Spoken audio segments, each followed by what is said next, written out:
Hello everyone, welcome to the Legal Edge. Today we are going to discuss from section number 21 to 47 of Police Act 1861. So let's see section number 21. Section 21 defines the village police officer. इसमें ऐसा कुछ भी complicated नहीं है. Just read this definition of village police officer. Section 22 Police always on duty deployment. Section 22 ये कहता है कि जो पुलिस ऑफिसर है वो 24/7 अपनी ड्यूटी पे होता है. तो every police officer is considered always on duty under this act and may be employed anywhere in the general police district. जैसे कि हमने लास्ट क्लास में पढ़ा था सेक्शन 10 जो कहता था कि पुलिस ऑफिसर किसी अदर एम्प्लॉयमेंट में इंगेज नहीं हो सकता है.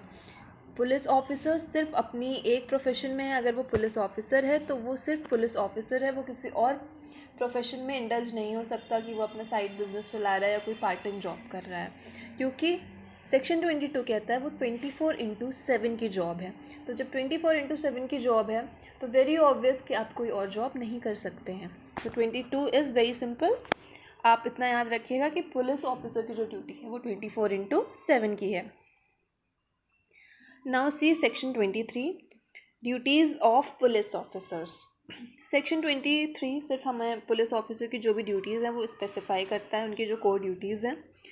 ओबे लॉफुल ऑर्डर्स एंड वारंट्स. जो भी लॉफुल ऑर्डर्स होते हैं या वारंट्स आते हैं उनका ओबे करना. Collect and communicate intelligence. Prevent offences and nuisances. Detect and bring offenders and to justice. Apprehend, legally enter or inspect places frequented by disorderly characters. So आपको इन ड्यूटीज़ को learn कर लेना है. सो सेक्शन 23 पुलिस ऑफिसर की duties specify करता है. Now see section number 24 which says laying information legal process. Police officers can present information before a magistrate, apply for summons, warrant, search warrant.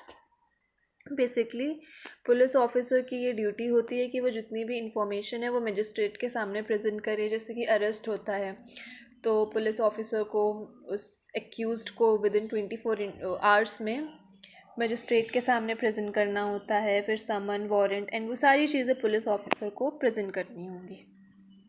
Section 25 talks about unclaimed property. कोई भी ऐसी property जो unclaimed है, कोई उसका owner नहीं है, कोई नहीं जानता कि किसकी प्रॉपर्टी है, पुलिस क्या करेगी, उसका चार्ज ले लेगी. कोई भी अनक्लेम्ड प्रॉपर्टी का चार्ज पुलिस लेगी. ठीक है. Police must take charge of all the unclaimed property, make an inventory and follow magistrate orders regarding disposal. एक बहुत इंपॉर्टेंट पॉइंट है कि पुलिस एक्ट में जहाँ पे भी प्रॉपर्टी, अनक्लेम्ड प्रॉपर्टी की बात हो रही है वो मूवेबल प्रॉपर्टी होगी.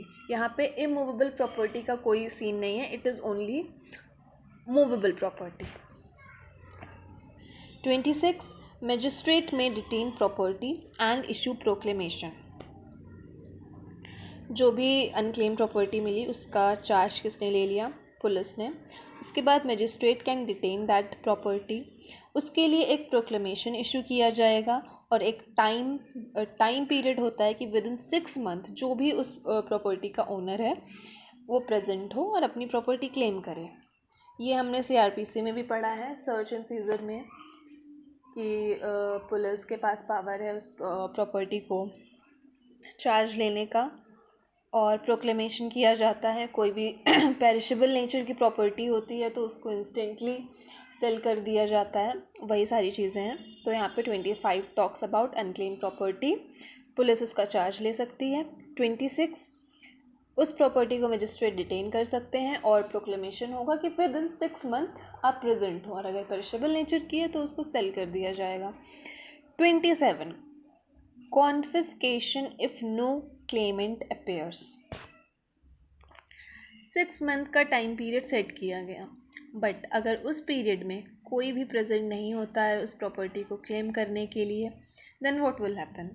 Then if no one claims the property in time, it may be sold और confiscated proceeds to go to government as per rules.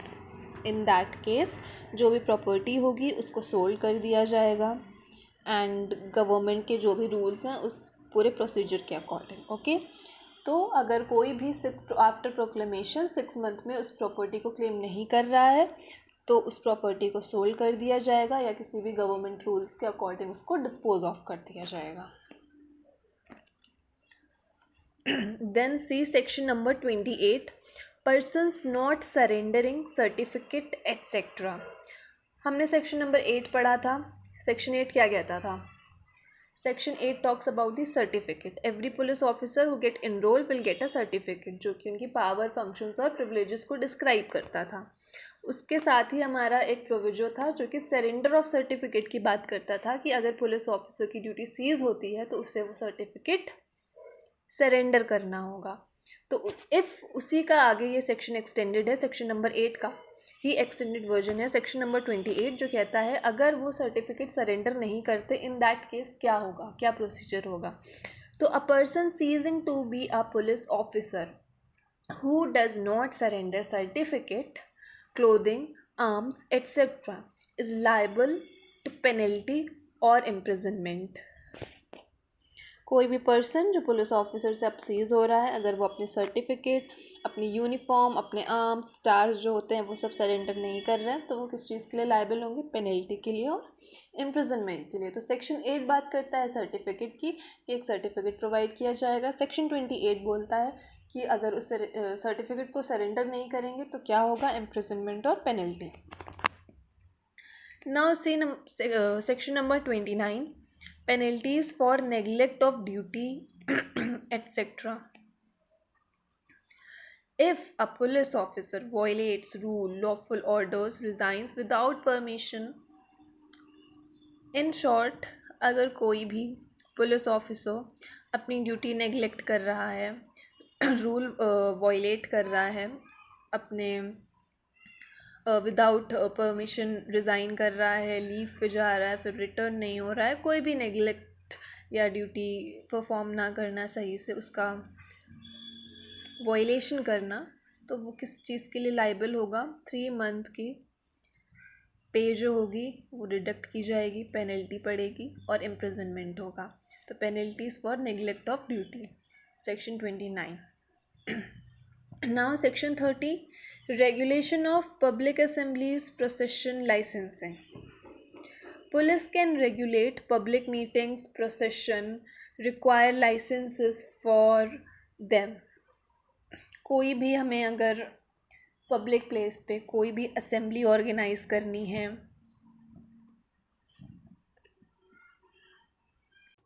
हमें कोई भी असेंबलीज़ ऑर्गेनाइज़ करनी है, जैसे कि हमें रैलीज़ होती हैं, बहुत से पब्लिक फंक्शंस होते हैं जहाँ पे आपको म्यूज़िक चलाना है या कोई भी ऐसी चीज़ें, उसके लिए परमिशन हमें पुलिस ऑफिसर से लेनी होती है और कुछ कंडीशंस के साथ एक लाइसेंस प्रोवाइड किया जाता है. उसके बाद ही हम कोई भी पब्लिक असेंबली या प्रोसेशन वहाँ पर कर सकते हैं. सो सेक्शन 30 यही बताता है कि किसी भी पब्लिक प्रोग्राम ऑर्गेनाइज करने के लिए हमें परमिशन लेनी होगी पुलिस से, वहाँ से they will provide a licence. Then 30A, powers assemblies violating license condition. The police have power to act when a public assembly procession violates its license conditions.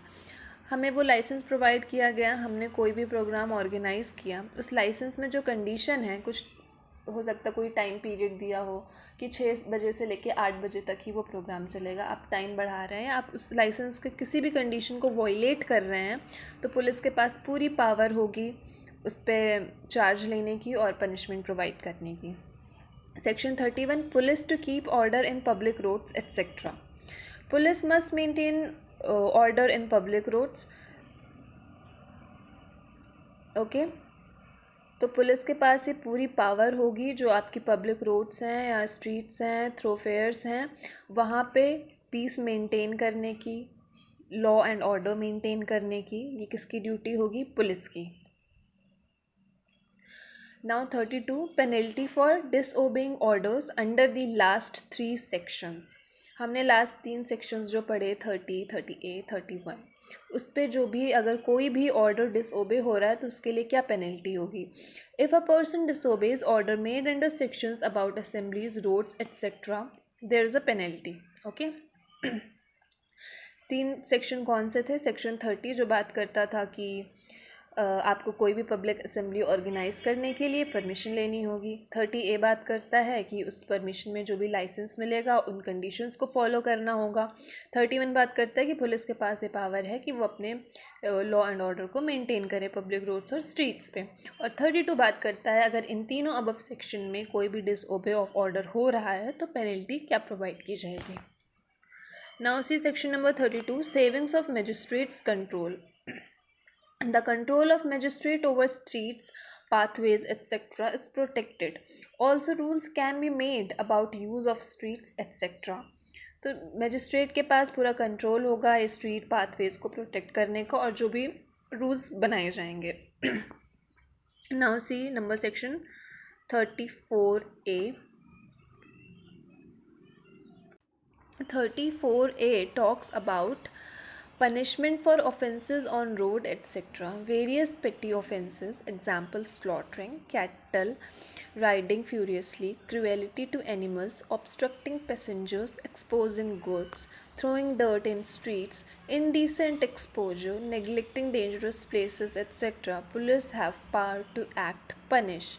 जो भी ये पेटी ऑफेंसेस हैं, एनिमल जो कैटल को उनकी जो स्लॉटरिंग होती है या रैश ड्राइविंग होती है, एनिमल्स के साथ कोई भी क्रुएलिटी की, कोई पैसेंजर जा रहा है उनका रास्ता रोक देना, रिस्ट्रेन कर देना, जितने भी ये पेटी ऑफेंसेस आते हैं पुलिस के पास पावर है इनके लिए पनिशमेंट देने की. ये स्ट्रीट क्राइम्स और न्यूसेंसेस की बात कर रहा था. Now 34A, penalty for contravention of rules under section 33. If someone breaks rule made under street usages there is penalty. Very easy. 34B, summary disposal of cases. हमने CRPC में पढ़ा है समरी केसेस का ट्रायल कैसे होता है, क्या procedure है, कौन करता है और कितने टाइम पीरियड में होना चाहिए. तो उसी के बारे में यहाँ बताया गया. जो केसेस अंडर सेक्शन 34A हैं उनको समरली डिस्पोज किया जाएगा. हमने 34 और 34A में जो पढ़ा है उन केसेस का जो ट्रायल है वो समरली प्रोसीजर के अकॉर्डिंग होगा. 35 jurisdiction specify that the offences under this act are cognizable in the district in which they occur. 35 section ये बताता है कि जिस भी डिस्ट्रिक्ट में ये ऑफेंसेस होंगे उन्हें कॉग्निजेबल कंसीडर किया जाएगा. कॉग्निजेबल एक्ट्स कौन से होते हैं?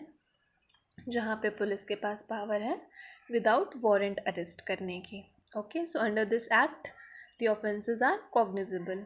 Section number 36, power to prosecute under the laws not affected.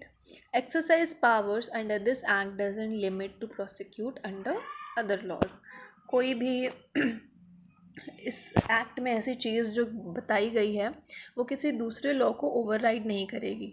कोई भी ऐसे 2 कॉन्ट्राडिक्टिंग सेक्शंस हैं जो IPC और इसमें हैं तो इट डजेंट मीन कि ये सेक्शन पुलिस एक्ट का सेक्शन IPC को ओवरराइड कर देगा. नो, IPC अपने अकॉर्डिंग चलेगी, पुलिस एक्ट अपने अकॉर्डिंग चलेगा. 37 recovery of penalties and fines imposed by magistrate. Fines और penalties imposed under this act can be recovered via usual legal procedures. 38 to 41 sections repealed किए गए हैं. बहुत सारे सेक्शंस इसमें रिपील किए हैं हमने देखे अभी तक. Section number 6, section number 11 and section 38 to 41 repeal किए गए हैं. Now see section number 42, limitation of action tender of amends. Time limits and possibility to make amends for offences under this act. Limitation act हमें बताता है किस time period में हमें case file करना चाहिए, क्या वारंट का टाइम है एंड एवरीथिंग, तो वो इस पर भी अप्लाई होता है. Section number 43, plea that act was done under warrant. A defense and action done by a police officer may be justified if one under a warrant. Section 44 is very important. Police officers to keep diary. ये general diary की बात करता है. Every police officer must maintain a daily diary entry of duty which was done. General diary आपने CRPC में भी पढ़ी होगी, और आपने एक और चीज़ पढ़ी होगी, केस डायरी। तो case diary, don't get confused with case diary. Case diary और जनरल डायरी दोनों ही अलग चीज़ें हैं। यहाँ पे सेक्शन 44 जो बात करता है वो जनरल डायरी की बात कर रहा है। जनरल डायरी किसके सुपरविजन में होगी? डिस्ट्रिक्ट मजिस्ट्रेट में। और हमने केस डायरी कहाँ पढ़ी है? CRPC के सेक्शन 172 में और BNSS के सेक्शन 192 में। वो बात करता है किसकी? केस डायरी की। अब दोनों में डिफरेंस क्या है? जनरल डायरी जो होती है वो एक थाना होता है, तो थाने में जो पूरे दिन की जो चीज़ें हुई होती हैं वो जनरल डायरी में मेंशन की जाती हैं। और केस डायरी क्या होता है? केस डायरी कोई भी जो केस से रिलेटेड जो भी इन्वेस्टिगेशन होती है, फैक्ट्स होते हैं, वो सारी चीज़ें इसमें मेंशन की जाती है केस डायरी में।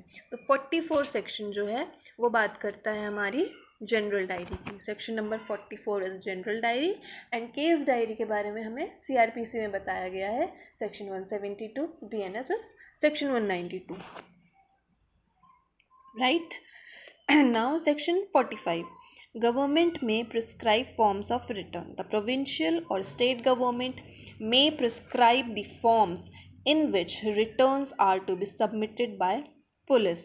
It is basically the standardization of reports. जो स्टेट गवर्नमेंट है वो प्रिस्क्राइब करेगी कि फॉर्म्स हैं उनका जो भी पुलिस से सबमिशन होगा, वो पूरा प्रोसीजर है। It is not very important section. Section number 46, scope of act.